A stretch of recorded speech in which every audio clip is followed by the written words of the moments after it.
Hey guys, welcome back to my channel.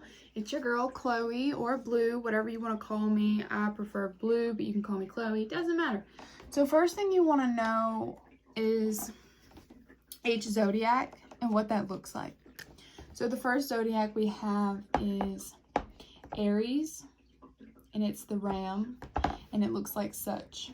The next zodiac we have right after Aries always starts. It's the first zodiac sign. You also want to know the order of the zodiac signs, and they're always in the same order, never in any other order. We have Aries. The next sign we have is Taurus, and it looks like a little circle with a U on the top of it. It's the bull. Right after Taurus, we have the zodiac sign of Gemini. And it's 2 lines horizontal, 2 lines vertical. It represents duality. Right after Gemini, we have the zodiac sign of Cancer, and it's like 2 little fish swimming, but it's not really. Cancer is the crab. It just looks most like the fish. The 2 fish swimming is Pisces, but we'll get to that last. Pisces is the last zodiac sign. So Aries is the first, Taurus the second, Gemini the third, Cancer the fourth. Cancer looks like 69 sideways or yin yang. However you remember it easiest, whatever works best for you. So the next sign after Cancer is Leo, and it is the lion, and the symbol is just like a head with a little ponytail. So like a mane, so to speak. After Leo is Virgo, and it is the maiden, so easy to remember. It is an M with a little loop at the end, just like Leo has the little loop. Virgo has a little loop at the end as well.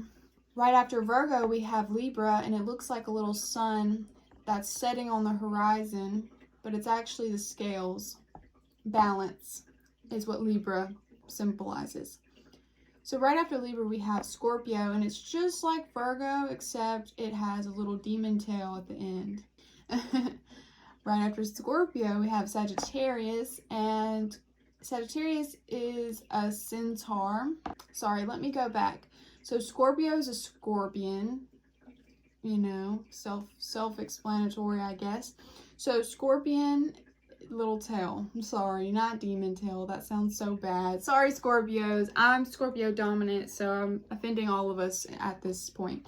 All right, so Sagittarius is the centaur, half horse, half man, holding an arrow. There's a lot of things going on, but the symbol for Sagittarius is this arrow.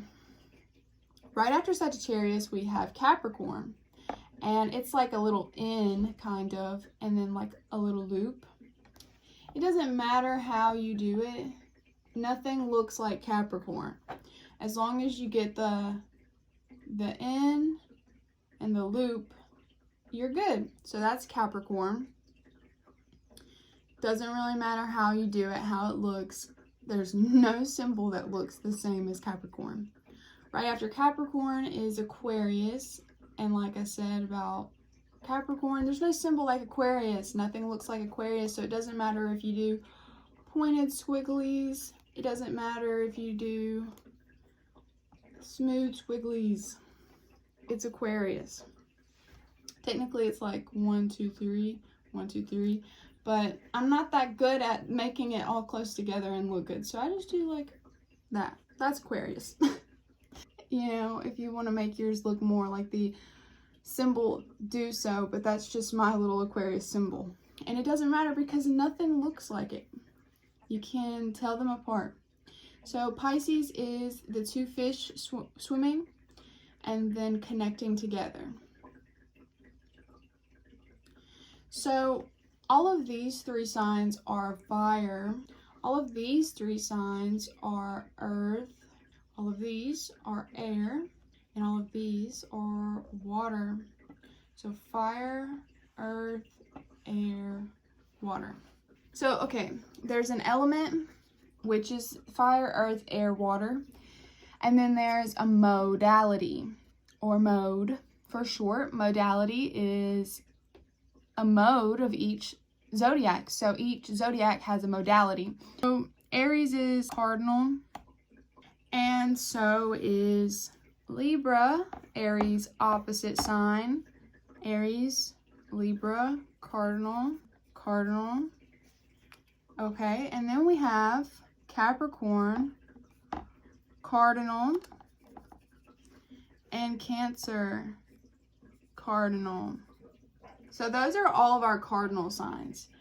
Aries, Libra, Capricorn, and Cancer. Those are all cardinal. Cardinal signs are the initiators of the zodiac. I have a video for that. I'll provide it down in the timestamps below or in a corner of this video, so you can go watch that video if you want to get a better understanding of what cardinal signs are. I'm just telling you how to read a chart, so I don't want to dive too deep into that. I already have a video made for that. If you'd like to check it out, go right ahead. Next we have fixed energy. Fixed energy is Taurus, Scorpio, Aquarius, and Leo. I'm sorry, the red and the brown are so close together. But we have Leo, Aquarius, which is Leo's opposite sign, Scorpio, and Taurus, which is Scorpio's opposite sign. As you can tell, we have one, it's on an axis. It's the opposite signs of each other that share the same mode. These obviously aren't opposite. Cancer and Libra are not opposite, but they square. They have this aspect, and that is a 90-degree aspect. So they square and they oppose, which is 120 degrees. From Aries to Libra is 120 degrees. That's in opposition. From Cancer to Aries, from Cancer to Libra is 90 degrees. That is a square. You want to memorize the symbols. You want to know what modality the zodiac signs are, and you also want to know what element the zodiac signs are. Good way to remember the elements by looking at a wheel is knowing that every fourth sign is the same element. So for instance, Scorpio is water. So 1, 2, 3, 4. Pisces is water. 1, 2, 3, 4. Cancer is water. 1, 2, 3, 4. Back to Scorpio. Then we have Sagittarius is fire. So fire is always after water.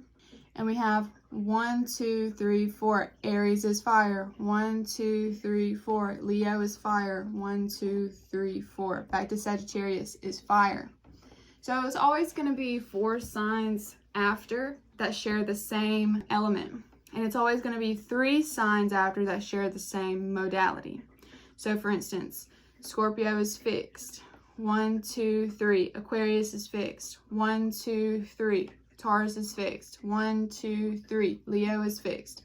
It's 3 signs after. There's 12 signs in the zodiac, and if you do 3, which is the modality, times 4, which is the element, equals 12, which is all the zodiacs. It's kind of complicated right now, but it makes sense. So after cardinal and fixed, we have mutable. So mutable is Gemini, Virgo, Sagittarius, and Pisces. So we have Sagittarius is mutable. Opposite Sagittarius, Gemini is mutable.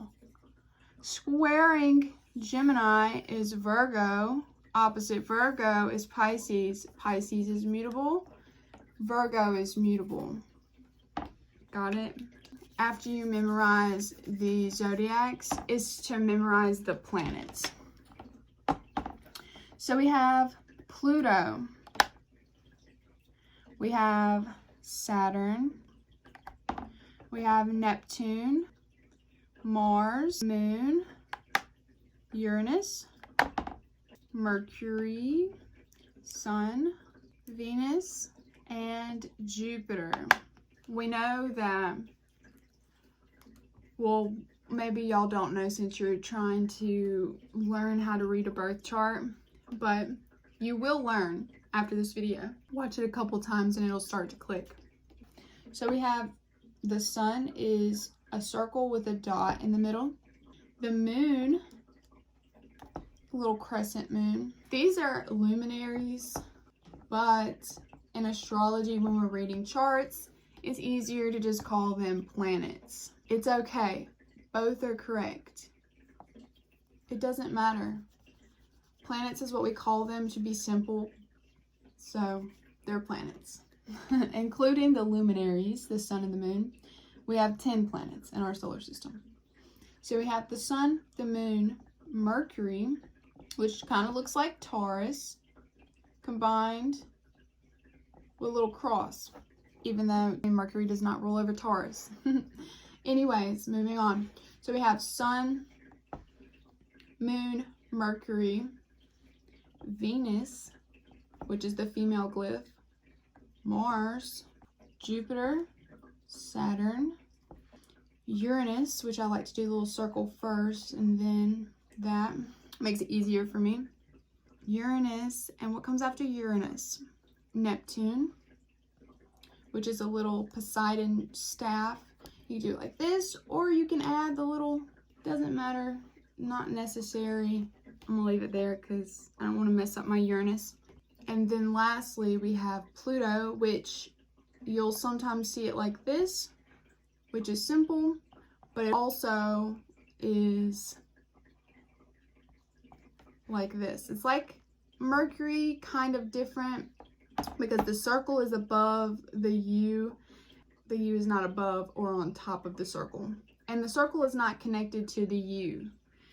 So those are our glyphs. After you get familiar with all of the glyphs, all of the symbols of the zodiacs and the planets, then it's best to learn what planet rules what zodiac. And some planets, because certain planets weren't discovered at the time the zodiacs were already discovered. For instance, we have 10 planets now we know that are in our solar system, but once upon a time there was none of these planets right here. We didn't know Uranus, Neptune, or Pluto existed. Now we do.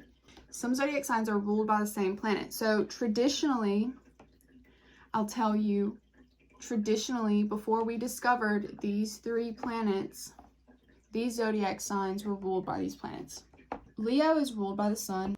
Cancer is ruled by the moon.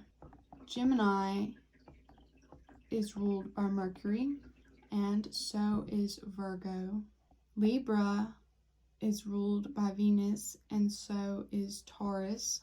Scorpio is ruled by Mars, and so is Aries.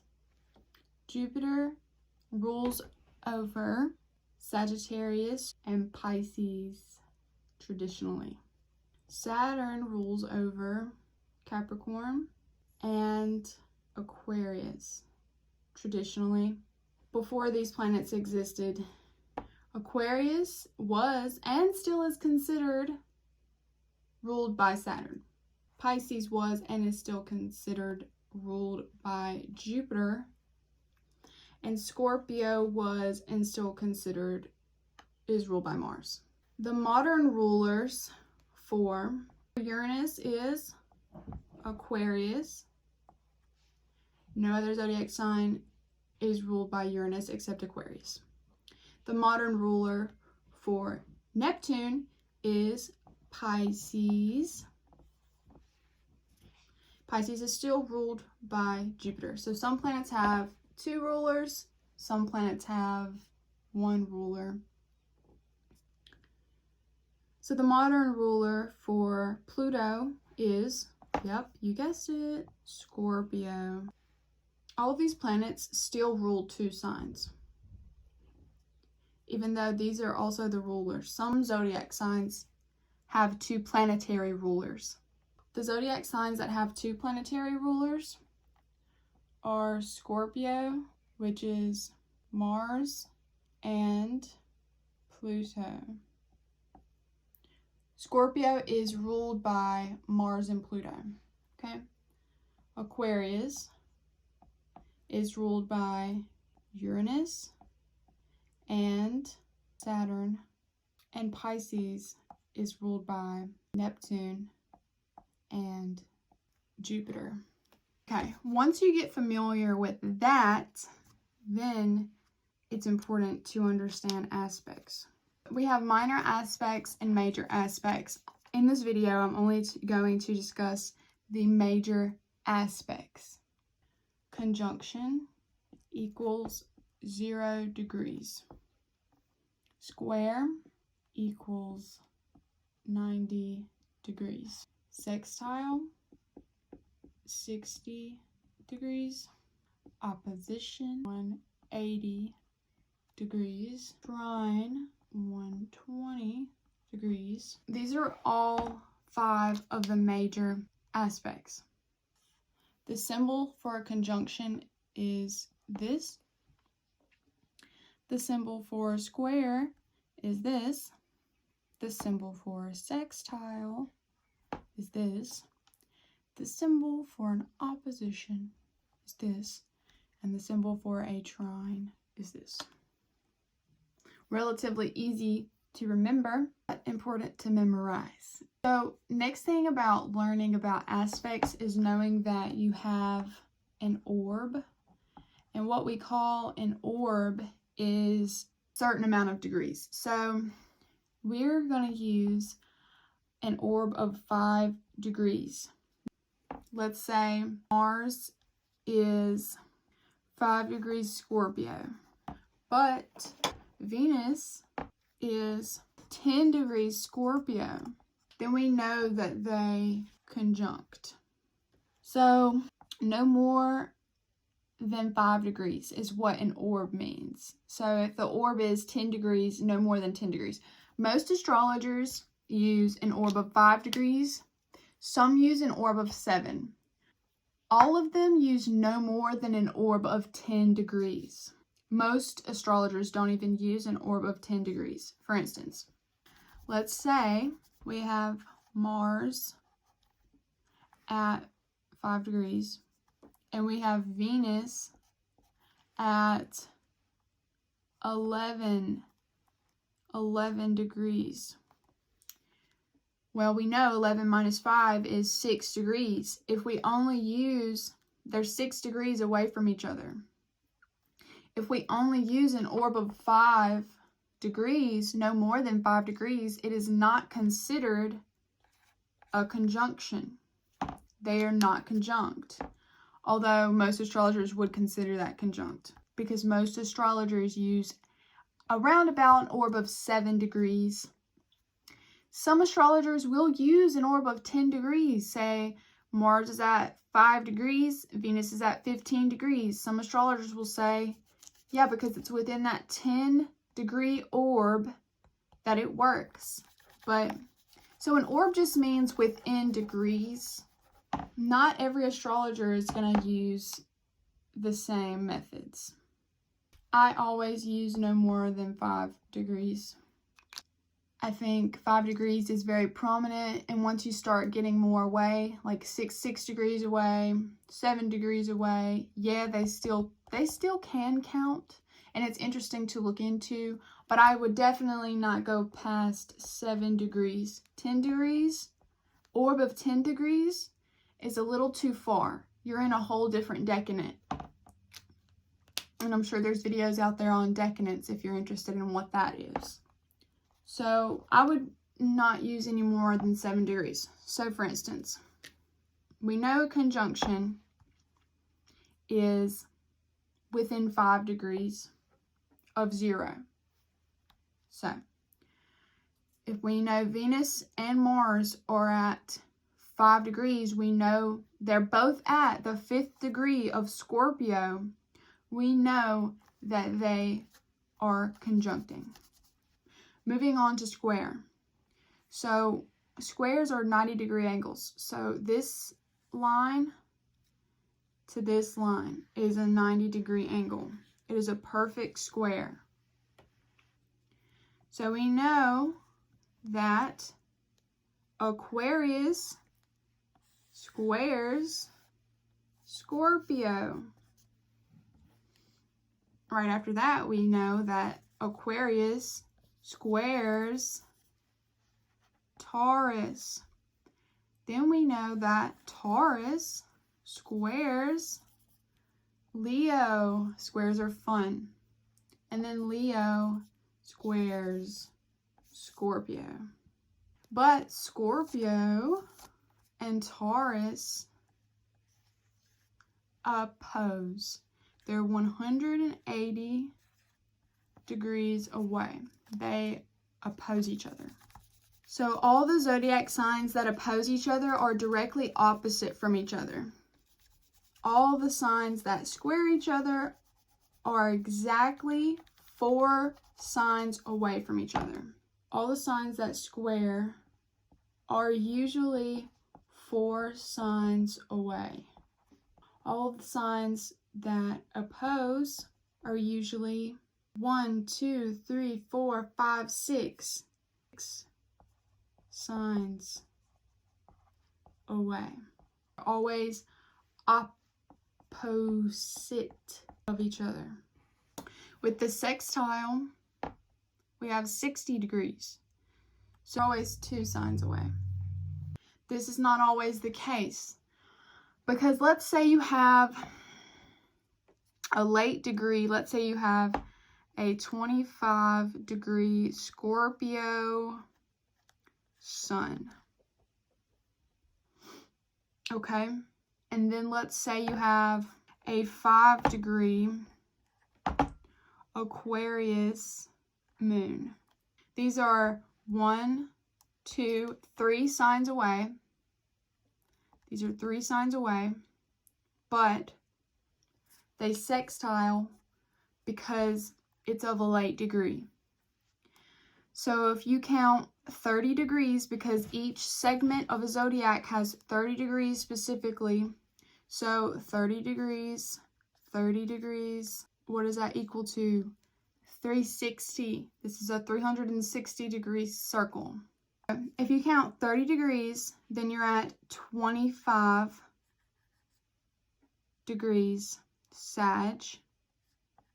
Then if you count another 30 degrees, then you're at 25 degrees Capricorn. But what you're 10 degrees, so we have that 10 degree orb. So the sun in Scorpio sextiles the moon in Aquarius with an orb of 10 degrees. Because 25 degrees plus 5 is 0. Okay? Plus 5 plus 5, 10 degrees. So we have a 10 degree orb. Does that make sense? Are you guys following? Tell me if you'd like me to be more precise or more easily understandable. I'm trying my best here. But I would love feedback. And I would love to know if I'm easy to understand or if I'm making this too complicated. I want to show you guys that a square is not always, but mostly it is 1, 2, 3 signs away. A sextile is 60 degrees. We know that each segment has 30 degrees. So 1 30 degrees, 2 30 degrees. 1, 2 signs away. We know that not always, but mostly it is opposing, directly opposite the zodiac sign. So it is 6 signs away. We know that not always, but mostly a trine is 4 signs away. Because we know that a trine is 120 degrees divided by the degree of a 1 house, and this is 1 house, 2 house, 3 house, 4th house, 5th house, 6th house, 7th house, 8th house, 9th house, 10th house, 11th house, 12th house equals 4 signs away. After you get familiar with the degrees of each aspect and the symbols of each aspect, then you can get familiar with how many signs are far away from the aspect. You have the zodiacs, you have the planets, you have the aspects, and you have houses. Each house, so your rising sign starts your chart. I'm a Scorpio rising, so this is where my chart would start. This is where my chart does start, at 5 degrees Scorpio. That's where my first house is. 5 degrees Scorpio. The next thing you want to do is learn each house, what each house represents. But only after you know what each zodiac sign represents and what each planet represents. What each planet represents. Then move on to the houses. Then move on to the aspects. The very first thing you want to do is learn the zodiacs. After the zodiacs, learn the planets. Learn why each zodiac is associated with each planet. Then move on to the houses. Then, lastly, move on to the aspects. I hope this video helped. I hope you learned something new about how to interpret a chart or where to start from. And I hope you have a wonderful day. Thank you so much for watching. If you're still with me and you liked this video, if you found it insightful, if you found it helpful, if you learned something new, please don't forget to hit that like button. Please don't forget to subscribe if you enjoyed this content and you would like to see more from me. And I hope you have a blessed day, week, year. I love you guys so much, and thank you so much for supporting me, my journey, and my channel, and my growth. Bye.